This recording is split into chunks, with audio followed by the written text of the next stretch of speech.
আসসালামু আলাইকুম রহমতুল্লাহি ওয়া বারাকাতুহু। একটা ভিডিও একটা ভিডিও মানে যে ভিডিওটা হচ্ছে যে আমাদের দৈনন্দিন জীবনের সাথে জড়িত, আমাদের প্রতিনিয়ত যে বাক্যটা আমরা সবাই বলে থাকি। বিষয়টা হচ্ছে মুসলমানদের জন্য। একটা ভিডিওতে একজন বাবা তার ছোট্ট মেয়েকে স্কুলে ছাড়তে যাইতেছে। তো বিদায় বেলায় মেয়েটা একটা কথা বলে, শেষ কথা। আসলে সেই কথাটা নিয়ে আসলে আলোচনা। ভিডিওটা দেখলে হয়তো বুঝতে পারবেন। আগে ভিডিওটা দেখেন।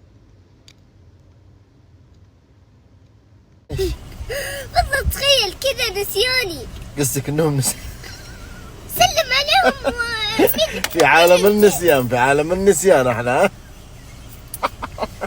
والله تخيل. بري بري بري، يلا توكل على الله. توكلت على الله. مع السلامة يا بابا. امان الله. لا بالله. يلا بشوي شوي على الباب. شاطرة شاطرة. يلا مع السلامة. الى اللقاء. إلى اللقاء. باي. باي.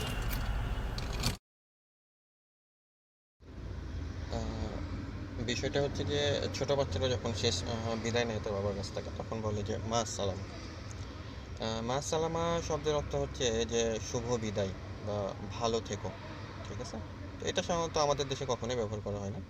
যেটা করি সেটা হচ্ছে যে আল্লাহ হাফিজ বলি, আমরা খোদা হাফিজ বলি।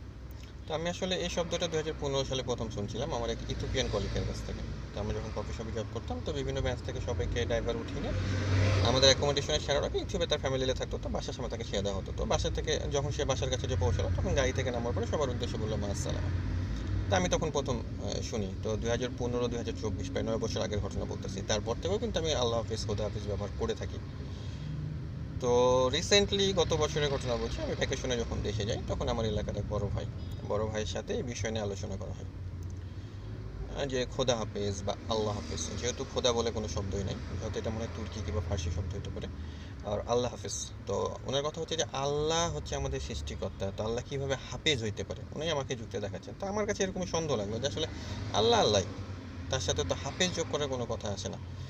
আর আমি আমার চাকরি জীবনে বা এই বর্তমানে যে সৌদি আরবে আছে, আমি কখনোই কোনো সৌদির মুখে শুনি না এই কথাটা। ঠিক আছে? তো সাধারণত আমরা ইন্ডিয়ান, পাকিস্তানি বা যারা বাংলাদেশি আছি, তারাই সাধারণত হয়তো এই শব্দগুলো ব্যবহার করে থাকি, যে আল্লাহ হাফেজ, খোদা হাফেজ।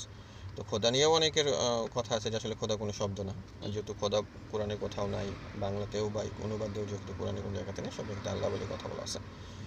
তো আমার যারা কলিগ আছেন, যারা এখন বিভিন্ন জায়গাতে চাকরি করতেছেন, তারাও এই শব্দটা সম্বন্ধে ভালোই জানেন যে আমরা সবাই ম্যাক্সিমাম টাইমে সৌদিরা বলে থাকি যে মা আসসালামা। তো আমি আসলে ওইভাবে বলতে পারছি না। তো আমি যখন গুগলে সার্চ করি, তখন দেখি যে এটাই, যে শুভ বিদায়, তারপরে ভালো থেকো। ঠিক আছে?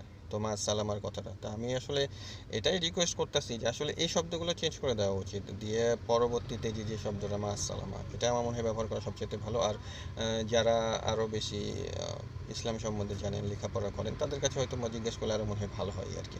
তো যাই হোক, আল্লাহ সবাইকে ভালো দিকটা এবং ভালোটা ব্যবহার করা তৌফিক দান করুন। সবাই ভালো থাকবেন। আল্লাহ সবাইকে ভালো রাখুন। আসসালামু আলাইকুম।